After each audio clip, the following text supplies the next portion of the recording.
আজমতুল্লাহ ওমর জয়ের সঙ্গে অলরাউন্ড পারফরম্যান্সের সাথে পারভেজ হোসেন ইমনের দায়িত্বশীল ব্যাটিং।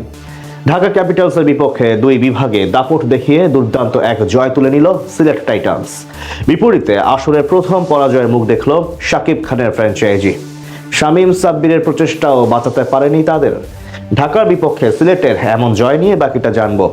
3 দিন বিরতির পর ফিরেছে বিপিএল। আজ হোম টিম সিলেট টাইটান্সের মুখোমুখি হয় টুর্নামেন্টে এক ম্যাচ খেলে জয় তুলে নেওয়া ঢাকা ক্যাপিটালস। গুরুত্বপূর্ণ ম্যাচে এদিন টস হেরে আগে ব্যাট করতে নেমে তেমন ভালো শুরু করতে পারেনি ফ্র্যাঞ্চাইজিটি। তৃতীয় ওভারে সালমান মির্জার বলে সাব্বির রহমানের হাতে ক্যাচ দিয়ে বিদায় নেন ডানহাতি ওপেনার রনি তালুকদার। আজ তার কাছ থেকে আসে 7 বলে 11 রান। মিডল অর্ডার ছেড়ে এদিন 3 নম্বর পজিশনে ব্যাট করতে আসেন অধিনায়ক মেহেদী মিরাজ। তবে দলের জন্য তেমন কোনো অবদানই রাখতে পারেননি তিনি। 7 বল মোকাবেলা করে কেবল 6 রান করে বিদায় নেন এই অলরাউন্ডার। পরপর 2 উইকেট হারিয়ে চাপে পড়ে সিলেট টাইটান্স। সেখান থেকে দলের হাল ধরেন সাইম আইয়ুব ও দুর্দান্ত ফর্মে থাকা পারভেজ হোসেন ইমন। দুজনে বেশ ধীর গতিতে উইকেট বাঁচিয়ে ব্যাট করতে থাকেন। পাওয়ার প্লেতে 34 রান তোলে সিলেট। এরপর ধীরে ধীরে খোলস থেকে বেরিয়ে এসে হাত খুলে খেলতে থাকেন এই দুজন। তাদের 64 রানের পার্টনারশিপ ভেঙে ঢাকাকে ব্রেক থ্রু এনে দেন মোহাম্মদ সাইফুদ্দিন, যেখানে বিদায় নেন 29 রান করা সাইম আইয়ুব। খানিক পরে টানা 3 অর্ধশতক থেকে মাত্র 6 রান দূরে থাকা পারভেজ ইমনকে আউট করেন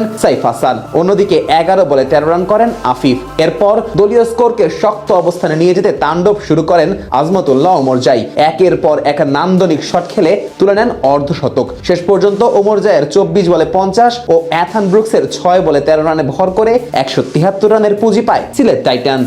জবাব দিতে নেমে শুরু থেকেই চাপে ছিল ঢাকা ক্যাপিটালস। ইনিংসের প্রথম ওভার মেইডিন দিয়ে যান মোহাম্মদ আমির। পরের ওভারে নাসুম আহমেদ নেন মাত্র 1 রান। এরপর 5 বলে মাত্র 1 রান করে পাকিস্তানি স্পিড স্টার মোহাম্মদ আমিরের শিকার হন ভুগতে থাকা জুবায়েদ আকবরী। যদিও সেই ধাক্কা সামলে খানিকটা হাত খুলে খেলার চেষ্টা করেন উসমান খান ও সাইফ হাসান, তবে সেখানে বেশিক্ষণ টিকতে পারেননি তারা। পরপর 2 বাউন্ডারি হাঁকানোর পর নাসুমের বলে বোল্ড হয়ে 15 বলে 21 রান করে বিদায় নেন উসমান খান। পরের ওভারে আজমতুল্লাহ ওমর জয়ের ফাঁদে পড়েন সাইফ হাসান। অধিনায়ক মোহাম্মদ মিঠুন ও নাসির হোসেন পৌঁছাতে পারেননি 2 অঙ্কের ঘরে। মাত্র 43 রানে 5 উইকেট হারিয়ে ম্যাচ থেকে এক প্রকার ছিটকে যায় ঢাকা ক্যাপিটালস।